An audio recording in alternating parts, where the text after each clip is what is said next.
Te doy la bienvenida. Hoy es 13 de septiembre, viernes de la 23ª semana del tiempo ordinario.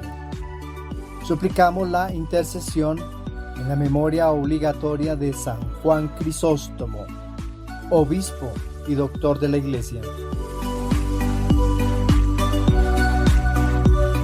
San Juan Crisóstomo fue una de las figuras más influyentes de la Iglesia primitiva, conocido principalmente por su elocuencia en la predicación y su dedicación a la reforma moral y social de la Iglesia.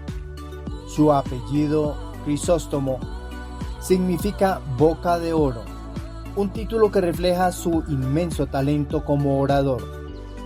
Juan nació en el año 347 en Antioquía, Siria, actualmente Turquía, una de las ciudades más influyentes del Imperio Romano en Oriente. Su madre fue Antusa, una cristiana devota, que quedó viuda cuando Juan tenía solo unos meses de vida. Antusa jugó un papel fundamental en su formación cristiana y su influencia fue clave para que Juan abrazara la fe con gran devoción.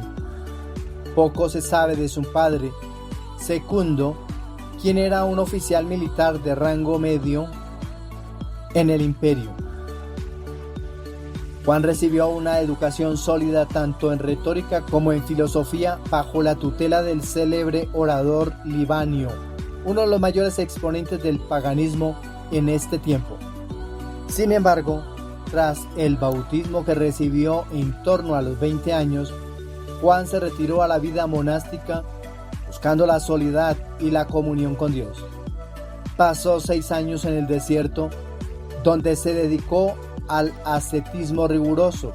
Tras caer enfermo, debido a las duras prácticas del ayuno y penitencia, regresó a Antioquía. De vuelta en Antioquía, Juan fue ordenado diácono en el año 381 y presbítero en el año 386. Durante esta etapa se hizo famoso por sus sermones, que no solo trataban temas teológicos, sino que también denunciaban la corrupción entre los ricos y las autoridades civiles. Su predicación llamaba a la conversión, al amor hacia los pobres y a una vida cristiana más auténtica. El impacto de su predicación fue tal que en el año 398 fue Juan elegido patriarca de Constantinopla, la capital del Imperio Romano de Oriente. A pesar de la oposición de muchos sectores que lo veían como un hombre austero y radical, Juan emprendió una reforma en la Iglesia luchando contra el lujo, la corrupción y la relajación moral que veía en el clero y la aristocracia. Su deseo de reformas le valió muchos enemigos, especialmente la emperatriz Eudoxia, a quien Juan criticaba por su estilo de vida ostentoso y su interferencia en los asuntos eclesiásticos. Como consecuencia, fue desterrado en 2 ocasiones. El primer exilio fue en el año 403, pero fue llamado de vuelta debido a la presión popular. Sin embargo, en el año 404 fue exiliado nuevamente a la ciudad remota de Cucusa, en Armenia, donde vivió en condiciones muy difíciles. En un camino hacia un nuevo lugar de destierro, murió en el año 407, pronunciando sus últimas palabras: «Gloria a Dios por todo». San Juan Crisóstomo es venerado como patrono de los predicadores, debido a su elocuencia y pasión por la proclamación del Evangelio. En cuanto a Colombia, no se tienen registros de que sea particularmente venerado como patrono en el país, aunque su influencia es universal y su legado en la predicación y defensa de la moral cristiana es celebrado por toda la Iglesia. Uno de los milagros más notables asociados a su intercesión ocurrió en una comunidad cristiana del siglo V, donde un grupo de fieles que veneraban su memoria sufrió una grave plaga. A través de la oración a San Juan Crisóstomo, la plaga cesó y los enfermos comenzaron a sanar inexplicablemente, lo que fue visto como un milagro atribuido a la intervención del santo. San Juan Crisóstomo fue reconocido como santo poco después de su muerte, ya que su vida y obra ejercieron una gran influencia en la Iglesia. No hubo un proceso de canonización formal como en la Iglesia actual, pues en esa época los santos eran proclamados por aclamación popular y el reconocimiento de su santidad por parte de la comunidad cristiana. Fue declarado doctor de la Iglesia en el año 1568 por el Papa Pío V, reconociendo así su profunda influencia en la teología y la vida cristiana. Este santo doctor nos ha hecho muchísimos aportes para las reflexiones diarias que realizamos a través de estos videos o podcasts. Por eso hoy, 13 de septiembre, pidamos a San Juan Crisóstomo que, con su ejemplo y su intercesión, nos ayude a ser fieles en el seguimiento de Cristo, a buscar la verdad en nuestras palabras y a proclamar el Evangelio con valentía y amor. Que su sabiduría inspire a los predicadores de hoy y que sus enseñanzas nos guíen a una vida de santidad, siempre firmes en la fe y en el servicio a los más necesitados. Amén. Le invito a disponer su oído, la mente, también el corazón, para proclamar el Evangelio propuesto en la liturgia de este día. Proclamo la buena nueva de nuestro Señor Jesucristo según San Lucas, capítulo 6, versículos del 39 hasta el 42. En aquel tiempo dijo Jesús a los discípulos una parábola. ¿Acaso puede un ciego guiar a otro ciego? ¿No caerán los dos en el hoyo? ¿No está el discípulo sobre su maestro? Si bien cuando termine su aprendizaje será como su maestro. ¿Por qué te fijas en la mota que tiene tu hermano en el ojo y no reparas en la viga que llevas en el tuyo? ¿Cómo puedes decirle a tu hermano, hermano, déjame que te saque la mota del ojo, sin fijarte en la viga que llevas en el tuyo? Hipócrita. Sácate primero la viga de tu ojo y entonces verás claro para sacar la mota del ojo de tu hermano.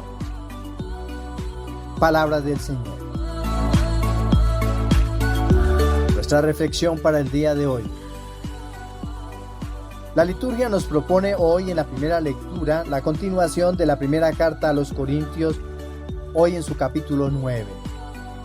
La primera carta a los Corintios fue escrita en torno al año 54 después de Cristo, durante su tercer viaje misionero, probablemente desde Éfeso. La comunidad de Corinto está conocida por su diversidad, con influencias tanto judías como paganas, y enfrentaba divisiones internas y problemas de moralidad.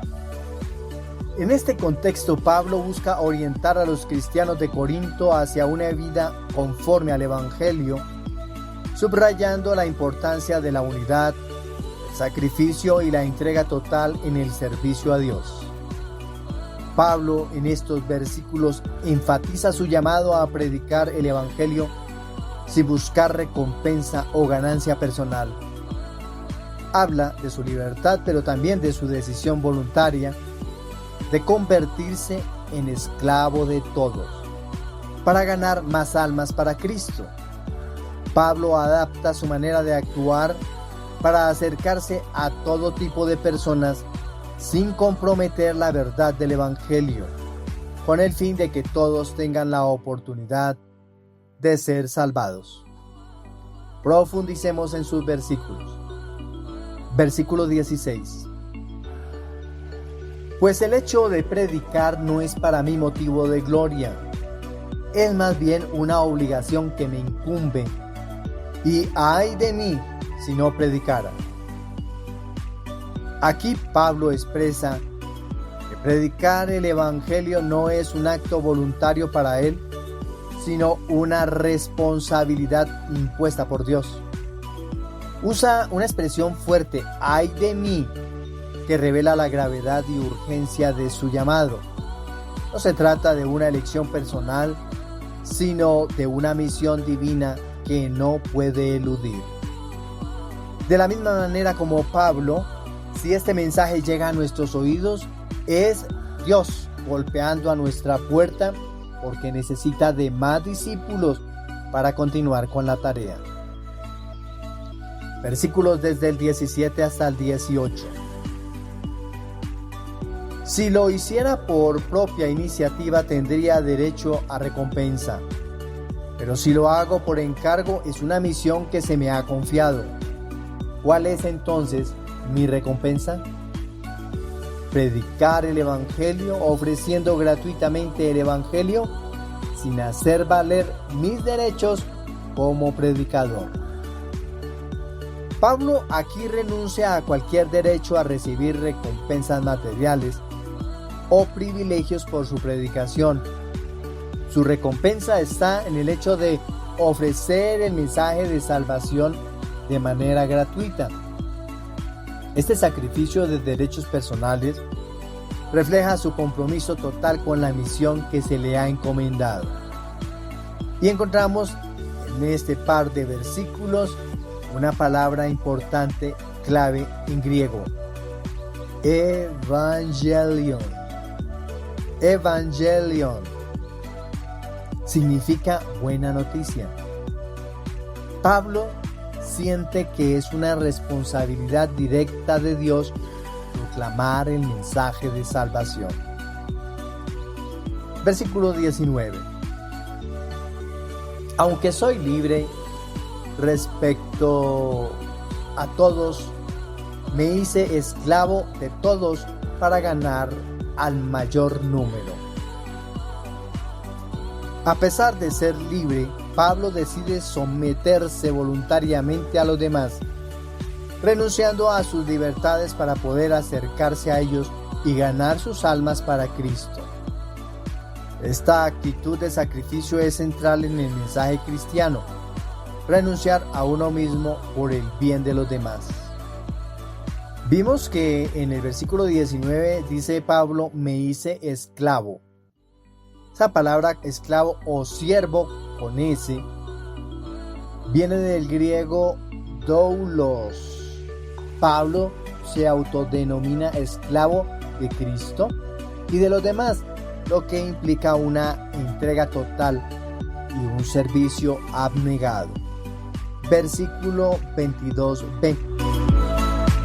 Me he hecho todo para todos para salvar a toda costa a algunos. Pablo muestra su disposición a adaptarse a las circunstancias y personas, siempre buscando su salvación. No se trata de una adaptación superficial o una concesión al pecado, sino de una empatía profunda con el objetivo de que todos puedan escuchar el mensaje del Evangelio. Versículo 23. Y todo esto lo hago por causa del Evangelio, para ser partícipe del mismo. La motivación detrás de su sacrificio es clara: participar en las bendiciones del Evangelio.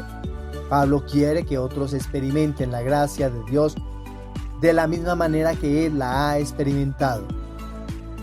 Versículos del 24 hasta el 25. ¿No sabéis que en el estadio todos corren, pero uno solo se lleva el premio? Corred de manera que lo consigáis. Todo atleta se impone toda clase de privaciones, ellos para conseguir una corona corruptible, nosotros una incorruptible. Pablo compara la vida cristiana con una carrera atlética. Los atletas se entrenan y se disciplinan para obtener una corona perecedera, mientras que los cristianos deben esforzarse por una corona eterna. Este llamado a la disciplina y sacrificio es central en la vida cristiana. Con esta frase y con la anterior está inmersa la palabra disciplina, que en griego sería agonizomai, relacionada con el esfuerzo en una competencia o lucha. Pablo usa esta palabra para describir el esfuerzo espiritual necesario para vivir de acuerdo con el Evangelio. Versículos desde el 26 hasta el 27.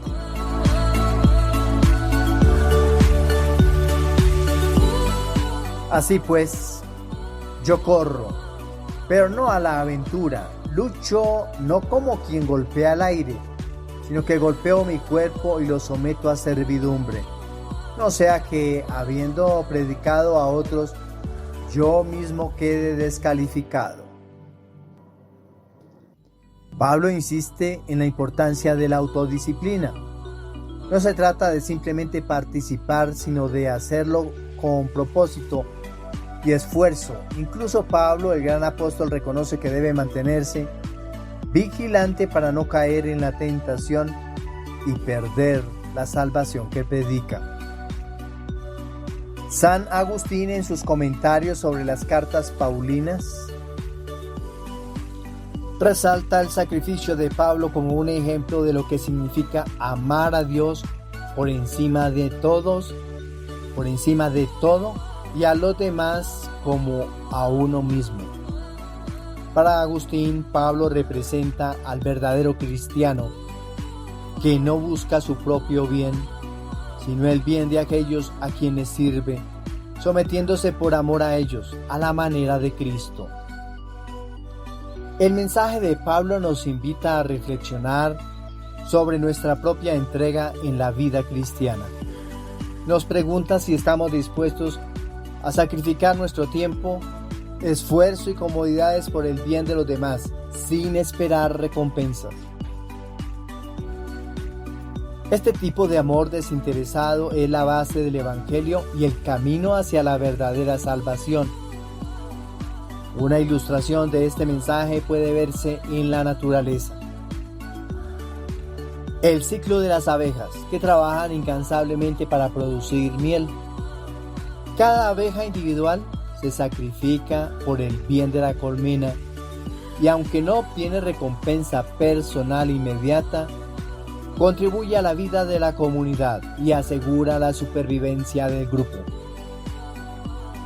Este sacrificio constante es un reflejo de cómo el esfuerzo colectivo y el sacrificio personal pueden llevar al bienestar común, así como la labor incansable de predicar el Evangelio beneficia no solo a uno mismo, sino a toda la comunidad cristiana.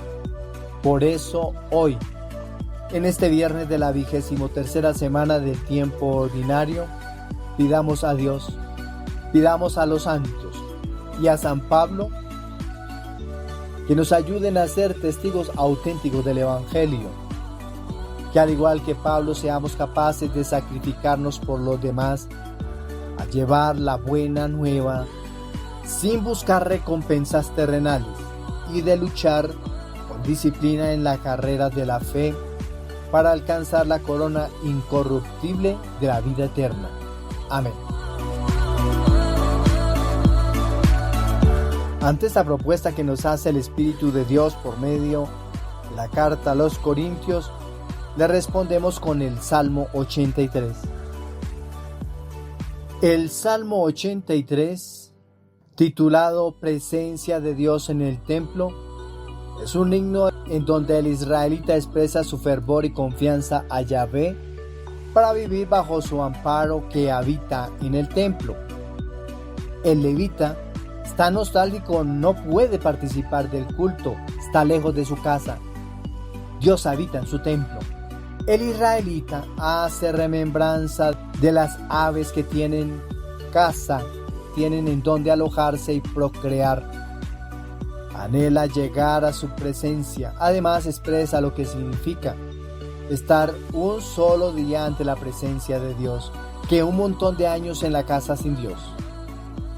En medio de una vida pecaminosa, alejado de la gloria que ofrece el Señor, vivir en la morada de Dios, habitar en Él, implica no solo ir al templo, ni estar orando solamente. Vivir en Dios es saborear cómo es Él, Habitar en su morada es vivir sus mandamientos, vivir sus enseñanzas, obrar acorde a como Él lo hiciera.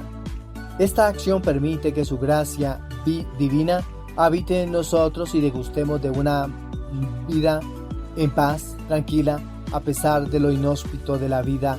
Estando en Dios, nada será imposible ni difícil. El Salmo 83 es un himno de lamento y súplica que se enmarca en el contexto de la liturgia del Templo de Jerusalén. Este salmo se atribuye a los hijos de Coré, quienes eran levitas encargados del servicio en el templo. En este contexto histórico, el templo representaba no solo el centro del culto israelita, sino también el símbolo de la presencia de Dios en medio de su pueblo. El salmo refleja una profunda añoranza por la presencia divina y una súplica por la protección y el favor de Dios en tiempos de dificultad. Profundicemos en sus versículos. Versículo 3. Mi alma está consumida de anhelo y desfallece por los atrios del Señor. Mi corazón y mi carne gritan de alegría al Dios viviente. Aquí el salmista expresa un deseo ardiente y una profunda tristeza por no poder estar en el templo, el lugar donde experimenta la presencia viva de Dios. La imagen de mi alma está consumida refleja la intensidad de su anhelo y el profundo deseo de estar en comunión con Dios. Versículo 4. Hasta el gorrión ha hallado casa y la golondrina un nido donde colocar sus crías. Cerca de tus altares, Señor de los ejércitos, Rey mío y Dios mío. El salmista utiliza el ejemplo de las aves que encuentran refugio y seguridad cerca del templo para expresar su propia añoranza. Si las aves tienen un lugar seguro cerca de la morada de Dios, ¿cuánto más debe el salmista desear estar cerca de Él? Este versículo subraya la idea de que la cercanía a Dios es un refugio seguro. Versículo 6. Dichosos los que habitan en tu casa, alabándote siempre. Dichoso el hombre que te tiene por su fuerza, cuyo corazón están los caminos rectos. Atravesando el valle de lágrimas, lo transforman en un manantial. La lluvia temprana lo cubre de bendiciones. Estos versículos exaltan la dicha de vivir en la casa de Dios y de encontrar en Él fortaleza. La referencia al valle de lágrimas simboliza los tiempos de sufrimiento que a través de la gracia divina se transforman en bendiciones. El Salmo destaca que la verdadera felicidad proviene de vivir en la presencia de Dios y de seguir su camino. Versículo 12. Porque el Señor Dios es sol y escudo. El Señor da gracia y gloria. No niega ningún bien a los que caminan en la integridad. Aquí Dios es descrito como sol y escudo, símbolo de protección y provisión. El Salmo concluye con la promesa de que Dios recompensa a aquellos que siguen su camino con integridad, otorgándoles gracia y gloria. San Agustín, en sus comentarios sobre los Salmos, enfatiza la importancia de la casa de Dios, no solo como un lugar físico, sino como un símbolo de la unión espiritual con Dios. Para San Agustín, el verdadero habitar en la casa de Dios es vivir una vida de conformidad con los mandamientos y enseñanzas de Cristo. El anhelo del salmista es visto como un reflejo del deseo humano de estar en comunión perfecta con Dios. El Salmo 83 nos invita a reflexionar sobre nuestra propia relación con Dios. La cercanía al templo en tiempos antiguos simbolizaba la cercanía a la presencia divina. Hoy en día, este deseo de proximidad a Dios se traduce en vivir según sus enseñanzas y buscar su presencia en la oración y la práctica diaria. Una ilustración de esta devoción se puede ver en el comportamiento de las abejas en su colmena. Las abejas trabajan diligentemente y se mantienen cerca de la colmena, que es su hogar y refugio. En esta cercanía y dedicación a su hogar, aseguran la supervivencia y prosperidad de la colonia. De manera similar, nuestra cercanía a Dios y nuestra dedicación a vivir según sus enseñanzas nos aseguran su protección y bendición. Por eso hoy, en este viernes de la 23ª semana del tiempo ordinario, pidamos a Dios y a los santos que nos ayuden a vivir siempre en su presencia, que podamos experimentar la alegría de habitar en su casa, seguir sus caminos y encontrar en Él nuestra fortaleza. Que como el salmista, nuestro corazón desee estar cerca de Dios y que su gracia transforme nuestras dificultades en bendiciones. Amén. La propuesta del Evangelio. La propuesta para el Evangelio de este día es del evangelista San Lucas en su capítulo 6 y versículos desde el 39 hasta el 42. Este pasaje forma parte de un extenso discurso de Jesús en el cual instruye a sus discípulos sobre el comportamiento que deben adoptar como seguidores suyos. En el Evangelio se tratan aspectos como el juicio al prójimo, la humildad, la autenticidad en el camino del discipulado. Jesús usa imágenes vividas para hacer ver énfasis en la autocrítica, el amor y la misericordia. Profundicemos en sus versículos. Versículo 39. Les añadió una parábola. ¿Podrá un ciego guiar a otro ciego? ¿No caerán los dos en el hoyo? Jesús plantea una pregunta retórica que señala la incapacidad de alguien que no ha sido guiado espiritualmente para guiar a otros. En el contexto histórico, los líderes religiosos de la época eran a menudo ciegos a la verdadera intención de la ley, preocupándose más por la apariencia que por la conversión interna. La palabra griega que utiliza el autor aquí es tiflos, para ciego. No solo se refiere a la ceguera física, sino también espiritual. El hoyo, en cambio, en griego sería bótinos, que es una metáfora del peligro y la perdición que esperan a aquellos que no pueden ver la verdad. Versículo 40. No está el discípulo por encima del maestro. Todo el que esté bien formado será como su maestro. Este versículo resalta la importancia de la formación y la humildad. Jesús, como el maestro, es el ejemplo perfecto. No podemos pretender ser guías para haber aprendido del verdadero maestro. El verbo en griego katartisetai, traducido como bien formado, implica ser completamente equipado o perfeccionado para el servicio, lo cual requiere sumisión y aprendizaje constante. Versículos desde el 41 hasta el 42.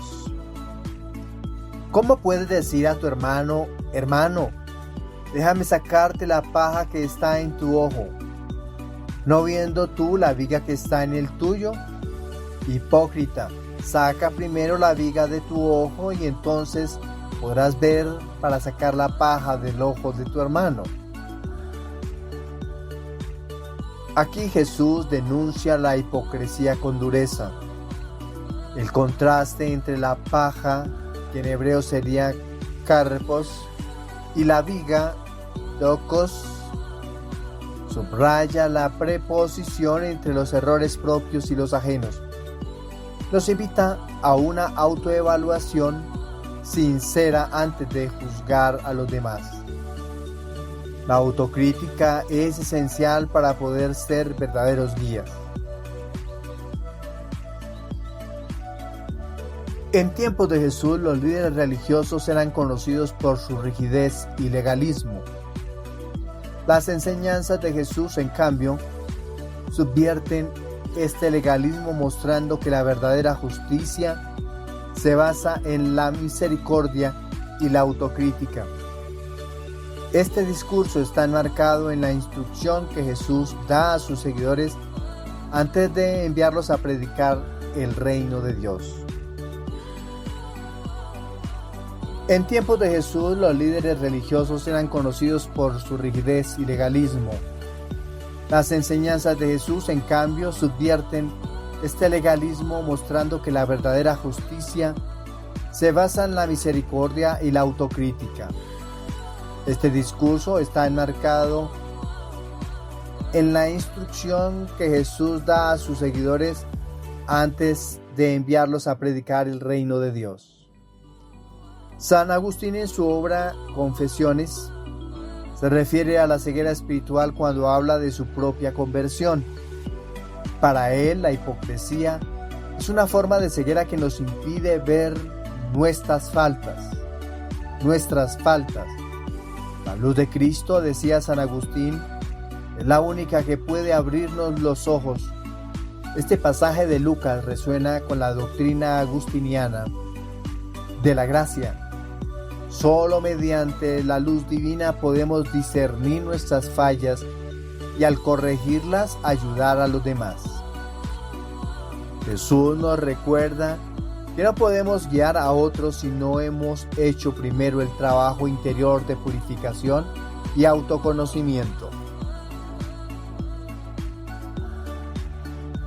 Es fácil caer en la tentación de señalar los errores ajenos sin ver los propios. Esta enseñanza nos invita a practicar la humildad, la misericordia y la paciencia. Un buen ejemplo de la naturaleza es el del árbol y sus frutos. Un árbol enfermo no puede dar buenos frutos. Si no cuidamos nuestras raíces espirituales, nuestra vida no puede producir buenas obras. En un huerto, el jardinero primero revisa las raíces del árbol enfermo antes de tratar sus ramas. Así también en nuestra vida espiritual debemos primero corregir nuestras raíces interiores, que son nuestros defectos, antes de corregir las ramas, que son los defectos ajenos. En la vida cotidiana es común ver cómo la crítica y el juicio hacia los demás prevalecen en muchas conversaciones. Las redes sociales son un claro ejemplo de cómo juzgamos sin conocer la vida interior de la otra persona. Jesús nos invita a cambiar esta tendencia promoviendo una actitud de autocrítica y comprensión. ¿Qué podemos concluir del texto que hoy hemos propuesto? El llamado de Jesús en este evangelio es claro. Antes de querer corregir los errores de los demás, debemos trabajar en nosotros mismos. Solo así podemos ser verdaderos discípulos suyos, capaces de guiar a otros hacia la verdad. El juicio y la hipocresía son grandes obstáculos en nuestra vida espiritual, pero la humildad y el ejemplo pueden convertirnos en faros de luz para el mundo. Hemos llegado al final de la entrega del día de hoy. Supliquemos al Señor nos conceda su gracia y su bendición. Feliz día. Feliz fin de semana, que el Señor nos siga colmando de su alegría como también de su bendición. Feliz viernes, bendiciones.